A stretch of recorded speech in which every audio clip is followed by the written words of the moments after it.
পাটিসাপটাও হয়ে গেল।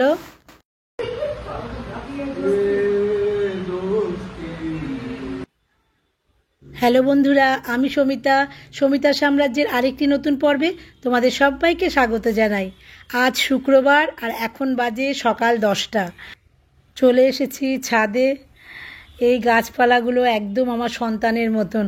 ওদেরকে রোজ একটু দুবেলা না দেখলে, একটু পরিচর্যা না করলে আমার ভালো লাগে না। সেই জন্য ওদেরকে দেখতে এসেছি, কটা ফুল ফুটলো, কি জল আছে কিনা গোড়ায়, সব দেখতে আসি প্রত্যেক দিন। কতটা কে বাড়লো, কতটা, মানে ভীষণ ভালো লাগার জায়গা এটা আমার, জানো তো। আজকে সন্ধেটাও আমাদের খুব আনন্দময় হতে চলেছে, কারণ কি আমার হাজব্যান্ডের একদম ছোটোবেলার দুই বন্ধু, স্কুল ফ্রেন্ড আর কি, ওনারা আসবেন, সাথে ওনাদের মিসেসও আসবে। তারাও আমার খুব ভালো বন্ধু। তো আজকে খুব জমজমাটি একটা সন্ধ্যা হতে চলেছে। তো তোমরাও আমার সঙ্গে থাকো, দেখতে থাকো পুরো ব্লগটা। আশা করি তোমাদেরও ভালো লাগবে। তো ওরা আজকে ডিনার করে যেহেতু যাবে, সেহেতু আমিও একটু আজকে ব্যস্ত থাকবো সারাটা দিন, কারণ অনিমা অল্প স্বল্প রান্না করে চলে গেছে। দুপুরের জন্য খুবই হালকা পাতলা রান্না করেছি, আর আমি গিয়ে রান্না করব। তো ছাদ থেকে চলে আসলাম, এসে ভালো করে একটু ঘরগুলো ডাস্টিং করে নিলাম, কারণ একটু তো এলোমেলো থাকেই সকালবেলার দিকে। তো ওরা আসবে, তা এমনি এরকমই থাকে মোটামুটি, কিন্তু আর একটু ডাস্টিং করে নিলাম ভালো করে।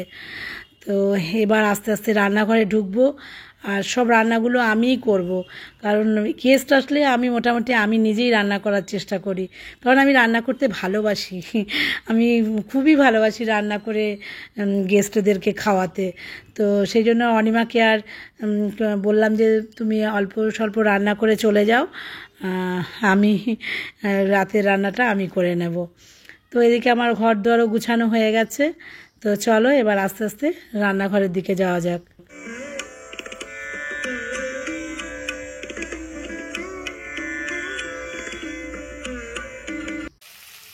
ব্যাস রান্নাঘরে চলে এসেছি। প্রথমেই আজকে ভেজিটেবল ডাল রান্না করব। সমস্ত ভেজিটেবলস দিয়ে নিয়েছি, গাজর, বিনস, মটরশুঁটি, কিশমিশ, কাজুও দিয়ে নিয়েছি। সঙ্গে ডাল, ভাজা মুগ ডাল সেদ্ধ করে একটু মশলা দিয়ে কষিয়ে ডালটা বানিয়ে ফেলছি। এরপর একটু দেব গরম মশলা, আর তারপরে একটু ঘি দেব। আর ঘিটা তুলে নিই, একটু ঘি দিয়ে ডালটাকে ব্যাস কিছুক্ষণ ঢেকে রেখে দেব। ব্যাস হয়ে গেল আমার ভাজা মুগের ডাল। আজকে আর পুরো রেসিপি দেখাচ্ছি না, কারণ এটা অনেকবার আমি দেখিয়েছি। তারপরে আমি কাঁচা পাকা লঙ্কা কয়েকটা দিয়ে ঢেকে রাখলাম। ব্যাস হয়ে গেল আমার ডাল। এবার এসে গেছি মাটন রান্না করতে। মাটনটাকে কষানো হয়ে গেছে। তো চলো, লোকজন আসলে মাটন হবে না এটা তো হতেই পারে না, বলো। মাটন তো বানতাই হয়। তার মধ্যে ছোটোবেলার বন্ধুরা আসছে বলে কথা। তো চলো মাটনটা বানিয়ে নিই। আজকে আর কোনো রেসিপি দেখাচ্ছি না ভালো করে, মানে ডিটেলসে দেখাচ্ছি না। হয়ে গেল আমার মাটন রান্না।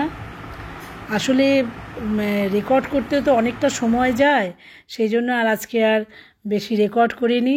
এই আমি ইলিশ মাছের ঝোল বেগুন দিয়ে পাতলা করে বানালাম, আর আমের ঝোল বানালাম চাটনির মতন করে, আর পাটিসাপটা বানিয়েছি ডেজার্টে। গুড ইভিনিং ফ্রেন্ডস, অনেকক্ষণ পর আবার আসলাম, কারণ ওরা অনেকক্ষণই চলে এসেছে সবাই। তো চা পর্ব মোটামুটি শেষ হয়ে গেল।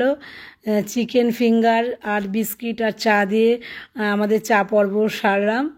তো খুবই গল্প গুজব আড্ডা চলছে এখন। সঙ্গে ফটো সেশন তো আমাদের মাস্ট, আমাদের ফটো সেশনে চলছে। দেখো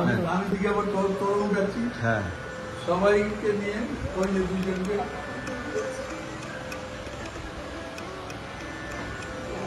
ব্যস্ত, বেশি চিন্তা করতে যে কি করবে না করবে।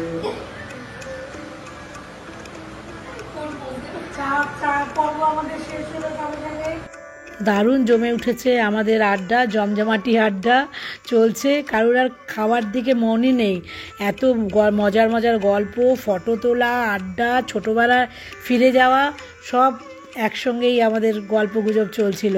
তো এখন বাজে 9:30 মতন। আমি বললাম চলো এবার তোমরা টেবিলে আসো, এই করে আমি সাজিয়েও নিয়েছি। তো পরে জিরা রাইস বানিয়েছিলাম। তো চলো এখন কি কি বানিয়েছি দেখে নেই।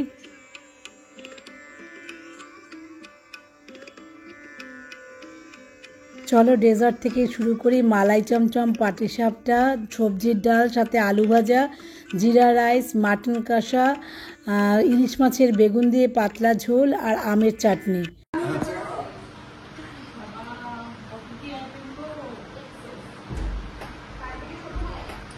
এই সুন্দর করলি সন্ধ্যা একই বন্ধনে করারি আমরা সবাই করছি। বন্ধু এই সুন্দর করারি সন্ধ্যা একই বন্ধনে করারি আরো অন্য দেব দেখে যা বয়সের অবস্থা।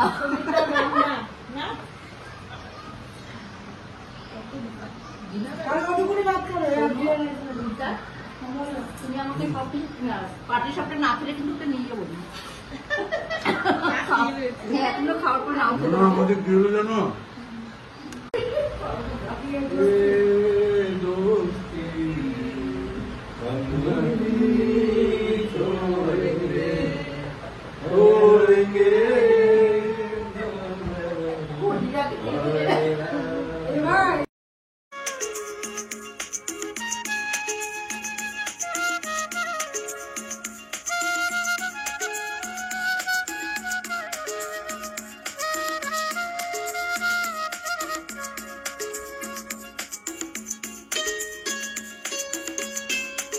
তো চলো বন্ধুরা, ডিনার করতে করতে আজকের পর্ব এখানেই শেষ করছি। তো কেমন লাগলো জানিও আমাদের আজকের পর্ব। যদি ভালো লাগে তাহলে প্লিজ লাইক, কমেন্ট, শেয়ার করো। আর প্লিজ প্লিজ আমার চ্যানেলটাকে সাবস্ক্রাইব করো।